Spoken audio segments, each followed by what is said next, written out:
Natural resource experts की माने तो धरती के अंदर आज की तारीख में 1.3 ट्रिलियन बैरल्स तेल मौजूद है।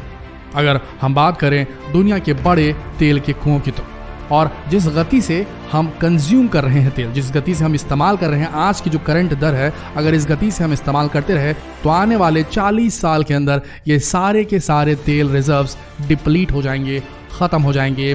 धरती के नीचे कोई भी पेट्रोल, डीजल कुछ भी नहीं बचेगा। अब आते हैं मेन मुद्दे पर, पेट्रोल और डीजल के दामों पर। एक छोटा सा स्टैट शेयर करते हैं आपके साथ, एक हल्का सा एक डेटा शेयर करते हैं, सुनिएगा गौर से। 1990 में पेट्रोल की कीमत भारत में थी लगभग 12 रुपए, जबकि सन 2000 में इसकी कीमत हो गई 25 रुपए, सीधे डबल। और 2010 में यह कीमतें पहुंच गई 47 रुपए तक। और आज 2021 में पेट्रोल के दाम हैं 87 रुपए, 87 रुपीस से भी ऊपर। यानी कि हर 10 साल में पेट्रोल का रेट लगभग डबल हो जा रहा है। उस हिसाब से अगर देखें तो 2030 में ये दाम 150 से 160 हो जाएंगे, 2040 में ये बढ़कर 300 से पार चले जाएंगे। और जैसे जैसे पेट्रोल और डीजल और पेट्रोलियम जो है धरती के अंदर खत्म होते जाएगा, इसकी वैल्यू लगातार बढ़ती जाएगी, सोना बन जाएगा तेल।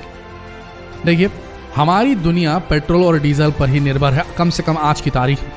सब्जी, भाजी, तेल इत्यादि जितनी भी चीजें हैं, उन सभी चीजों को बड़े बड़े ट्रकों में लोड करके एक राज्य से दूसरे राज्य भेजा और लाया जाता है। इसके लिए सबसे जरूरी चीज है ईंधन, जो हमारी पृथ्वी पर बहुत ही लिमिटेड है। लेकिन आप भी जानते हैं कि बिना ईंधन के कोई भी गाड़ियां आज के समय में तो नहीं चल सकती। और जब ईंधन के दाम आसमान छूने लगते हैं, जैसा कि आज के समय में हो रहा है, तब ईंधन की कीमतों के साथ साथ हर चीज महंगी होती जाती है, महंगाई बढ़ती है, इन्फ्लेशन बढ़ता है। लेकिन किया भी क्या जा सकता है, क्योंकि आज के समय हम इन्हीं रिसोर्सेस पर पूरी तरीके से निर्भर है। पेट्रोल और diesel non renewable sources of energy है, यानी कि एक बार इसे इस्तेमाल करने के बाद इसे फिर रिसाइकल करके दोबारा नहीं बनाया जा सकता। और यही वजह है कि डिमांड ज्यादा होने की वजह से और सप्लाई कम होने की वजह से इनके दाम लगातार बढ़ते जा रहे हैं और बढ़ते रहेंगे। पेट्रोल और डीजल महंगा होने का एक और भी कारण है, और वो है इनकी मैन्युफैक्चरिंग। कैसे बनता है पेट्रोल और डीजल? ऐसा नहीं है कि पेट्रोल और डीजल सीधे जमीन से खोद कर निकाल लिया जाता है, ये अपने प्योर फॉर्म में नहीं होता, बल्कि जमीन से पेट्रोलियम निकलता है। पेट्रोल हमें काले और गाढ़े तरल पदार्थ से मिलता है, जिसे पेट्रोलियम कहा जाता है। पेट्रोलियम लैटिन भाषा का शब्द है, जिसका अर्थ है चट्टानों से निकलने वाला तेल। पेट्रोलियम जमीन के अंदर से निकाला जाता है। पेट्रोलियम के कुएं होते हैं, जिनमें से कच्चा तेल यानी कि क्रूड ऑयल निकाला जाता है। इस तेल में पेट्रोल, नेफ्थ, केरोसिन, डीजल, मोम, पिच आदि चीजें होते हैं। कच्चे तेल को साफ करने के लिए कारखानों में लाया जाता है। इन कारखानों को पेट्रोल रिफाइनरीज कहा जाता है। कहते हैं कच्चे तेल को बड़े बड़े बेलनाकार बर्तनों में डालकर गर्म किया जाता है। अलग अलग तापमान पर कच्चे तेल में उपस्थित चीजें अलग अलग पाइपों द्वारा निकाल ली जाती है। इस प्रकार पेट्रोलियम का एक हिस्सा पेट्रोल के रूप में प्राप्त होता है। पेट्रोल और डीजल की मैन्युफैक्चरिंग डिस्टिलेशन के तरीके से हासिल की जाती है। ये इनकी कीमत पर बहुत बड़ा असर डालती है। आपको बता दें एक इंपॉर्टेंट बात कि देखा जाए तो डीजल और पेट्रोल के दाम फिक्स नहीं होते। हर कंट्री में इनके रेट्स डिफर करते हैं, बदलते रहते हैं। जैसे भारत में आज की तारीख में 87 रुपए है, तो हो सकता है दुबई और सऊदी अरब में इसका कीमत सिर्फ 10 रुपए ही हो, क्योंकि जिस देश में क्रूड ऑयल यानी कि कच्चे तेल के कुएं हैं, जहां से पेट्रोलियम निकाला जा सकता है, उन देशों में पेट्रोल की कीमत कौड़ियों के दाम पर होती है। और जिन देशों में कच्चा तेल नहीं पाया जाता, उन देशों को दूसरे देशों से कच्चा तेल, क्रूड ऑयल इंपोर्ट करना पड़ता है। उसके बाद रिफाइनरी डिस्टिलेशन, इसका प्राइस देना पड़ता है, जिसकी वजह से पेट्रोल और डीजल की कीमतें बढ़ जाती हैं उन देशों के लिए। सबसे बड़ी बात यह है कि आखिर पेट्रोलियम यानी कि जिसे हम कच्चा तेल कहते हैं, क्रूड ऑयल कहते हैं, वो आता कहां से? आज से कई हजार साल पहले जब पृथ्वी पर विनाश हुआ था, तब कई पेड़ पौधे और कई जानवर इस धरती के अंदर समा गए थे। इसके बाद कई हजारों साल तक वो धरती के अंदर ही दबे रहे, और जब वो पूरी तरीके से डीकम्पोज हो गए तो उनसे कच्चा तेल बना। एक बड़ा ही दिलचस्प विषय है। हजारों लाखों साल पहले पौधे और जानवर जमीन के अंदर पृथ्वी की उथल पुथल के कारण दब गए। अत्यंत दबाव और गर्मी के कारण ये मृत पौधे और जानवर पेट्रोलियम में बदल गए। मनुष्य ने समुद्र के अंदर पेट्रोलियम के ऐसे भंडारों का पता लगाया और समुद्र की चट्टानों से इस काले तरल पदार्थ को निकालना शुरू किया। अब ऐसा नहीं है कि इस पृथ्वी पर कच्चा तेल कहीं पर भी मिल जाता है। सिर्फ कुछ जगहें ऐसी हैं हमारी इस पृथ्वी पर जहां पर कच्चा तेल पाया जाता है, और इस कच्चे तेल की वजह से ही पेट्रोल, डीजल, केरोसिन, मोम और इस तरह की कई चीजें बनाई जाती हैं। देखा जाए तो कच्चा तेल जमीन और समुद्र दोनों के अंदर ही पाया जाता है, और समुद्र से कच्चा तेल निकालने के लिए समुद्र के ऊपर एक फ्लोटिंग रिफाइनरी बनाई जाती है। जब इस रिफाइनरी को किसी एक जगह पर कच्चे तेल का भंडार मिल जाता है, तब उस तैरती हुई रिफाइनरी को आसपास की चट्टानी पत्थरों से मजबूती से बांध दिया जाता है ताकि वो इधर उधर ना हिले। इसके बाद समुद्र के अंदर ड्रिलिंग की जाती है। ये बिल्कुल ऐसा ही प्रोसेस है जैसे आप अपने घरों में बोरिंग करवाते हैं, लेकिन इसकी गहराई कई हजार फीट तक होती है। इसे तब तक ड्रिल किया जाता है जब तक कच्चा तेल नहीं मिल जाता। जैसे ही कच्चे तेल का भंडार मिल जाता है, उसके बाद पाइप और पंप की मदद से उसे उस तैरती हुई रिफाइनरी में पहुंचा दिया जाता है।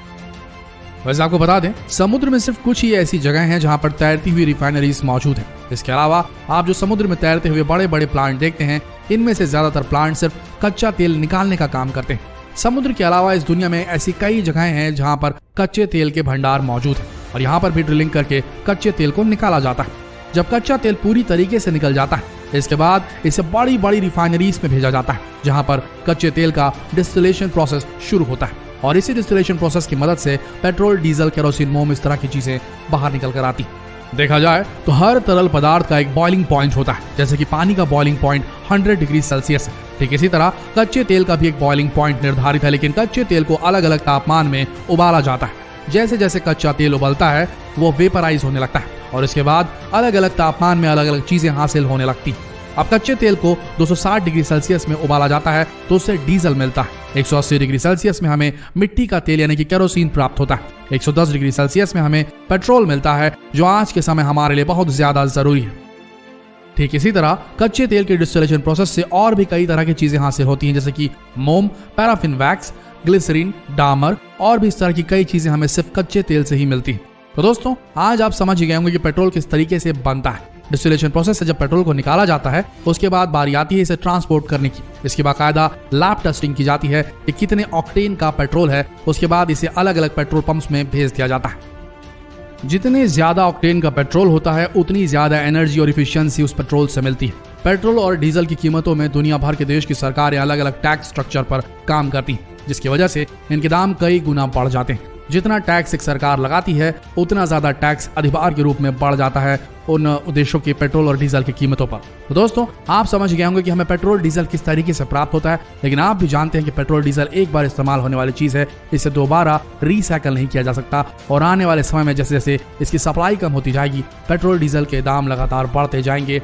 देखा जाए तो एक ही विकल्प है इसका, अगर हम non renewable sources of energy से renewable sources of energy, green source of energy तक पहुंच जाए, सोलर एनर्जी इस्तेमाल करें, इलेक्ट्रिक व्हीकल्स इस्तेमाल करने लगे, तो ही ये संभव है कि हम पेट्रोल और डीजल पर अपनी डिपेंडेंसी, अपनी निर्भरता को कम कर पाएंगे और इससे पोल्यूशन भी कम होगा और दाम भी कम हो जाएंगे ट्रांसपोर्टेशन के। पर वो वक्त कब आएगा ये हम कह नहीं सकते। हाँ, टेस्ला जैसी कंपनी को और उनकी इलेक्ट्रिक कार जैसी कंपनी को देखकर ऐसा लगता है, उन्होंने जो बैटरी बनाई है, जो बैटरी टेक्नोलॉजी उन्होंने डेवलप की है, सोलर जो रूफ से वो बना रहे हैं, उनको देखकर ऐसा लगता है कि वो समय दूर नहीं, शायद एक डेकेड, एक दशक या 1.5 दशक लगेगा और हम सब ग्रीन सोर्स ऑफ एनर्जी की तरफ शिफ्ट हो जाएंगे। और अगर ऐसा हुआ दोस्तों, तो चीजों की महंगाई कम होने लगेगी, क्योंकि हमारी निर्भरता फॉसिल फ्यूल्स पर कम हो जाएगी। हमारा एक छोटा सा संदेश है उन भाइयों के लिए, उन बहनों के लिए जो अपनी तेज रफ्तार बाइक्स में जोरदार स्पीड रेसिंग करके पेट्रोल और डीजल जलाते हैं। अगर वो थोड़ा सा अपने आप पे कंट्रोल रखें तो पोल्यूशन भी कम होगा और डीजल पेट्रोल का डिप्लीशन भी धीरे धीरे रुक सकेगा इससे। आशा करते हैं वीडियो आप सबको सही जानकारी देने में कामयाब हुआ होगा। अगर हुआ तो इस वीडियो को अपने तक सीमित न रखें, इस वीडियो को शेयर करें फेसबुक, व्हाट्सएप और यूट्यूब पर। मिलते हैं अगले वीडियो में, तब तक के लिए इस वीडियो के अंत तक बने रहने के लिए आप सबका दिल से धन्यवाद।